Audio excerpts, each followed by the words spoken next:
Welcome back. Now it's time for Hot Picks in Global Stocks. Our next guest has a manufacturer and seller of electrical products as his top pick. He says Hubbell is a play on the enormous hunger for power driven by AI data centers and the expansion of the power grid. So joining us now is Jens Pierce, CIO and portfolio manager at Mirova U.S. It's good to have you join us. Thanks so much. Thank you, Lindsay. Okay, let's start with Hubbell then. Tell us a little more about it and why you like it.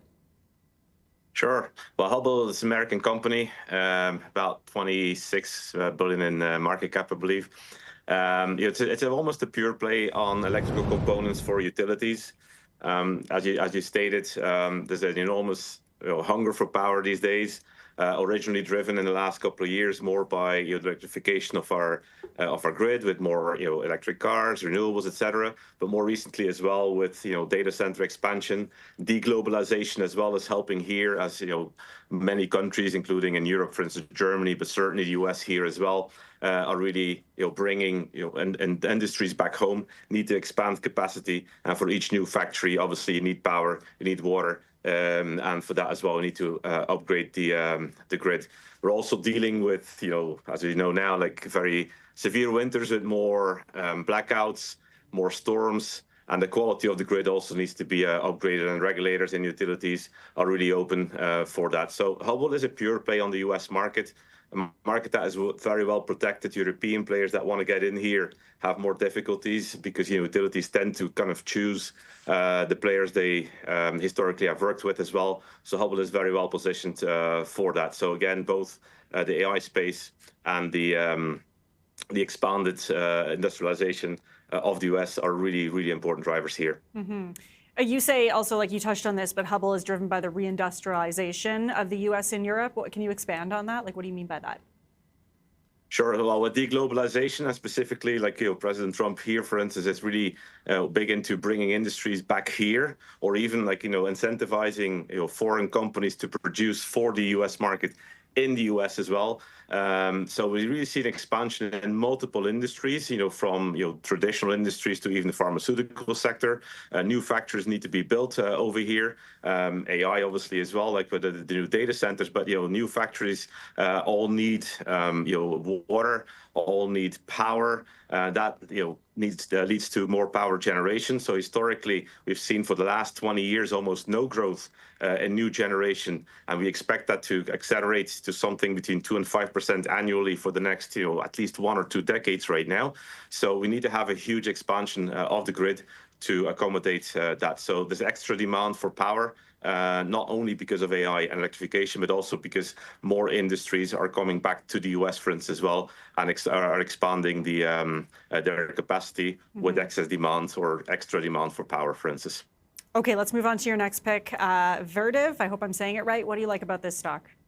Yeah, you're saying it right. Okay. So no, Vertiv is, I think, a safe play on AI and data centers. You see it on this graph as well. It's already had a good run. But Vertiv is basically, it's almost a pure play. They have 80% exposure to data centers, and they offer products for both power and cooling. And specifically, the cooling element is super interesting because they do air cooling and also liquid cooling as well, which I think is the future for cooling in data centers. What's also impressive about them is that they really have the full range of clients. So they basically have every hyperscaler as a client as well. So whoever is increasing capex, others may be decreasing capex, they will always be involved.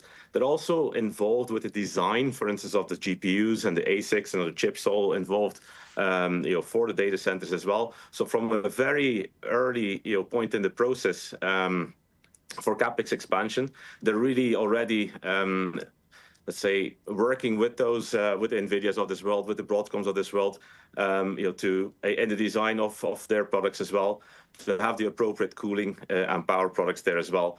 So they have, a very long investment cycle ahead of them. They have a very visible order book as well, and growth, is certainly expected to accelerate from here. And your last pick, Boston Scientific. Why do you like this one, and why did you choose it? Yeah, well, it's not so much of an industrial play, this one. We know with, say, global trends like aging population and longevity, Heart problems, cardiovascular problems are becoming more prevalent. About 1 out of 10 people globally is suffering from heart rhythm issues. They're a market leader in devices that deal with that. They've also made a recent acquisition in the neurovascular space that helps, with treatment and prevention of strokes as well. And again, like as our population gets older and we live longer, the treatment of those will become a lot more important going forward. Very specifically for them as well, like in March, we expect an important trial to be published, where we expect very, very positive results that their treatment will be to prevent clotting, basically, or to deal with blood clotting in the heart. Very likely will be a preferred option going forward. So that should actually lead to an accelerated growth driver and expansion of their overall addressable market. Interesting stuff. Okay, that's all the time we have today for Hot Picks. Jens, appreciate you joining us. Thanks so much. Thank you very much. Bye. There's Jens Pierce, CIO and Portfolio Manager at Mirova U.S.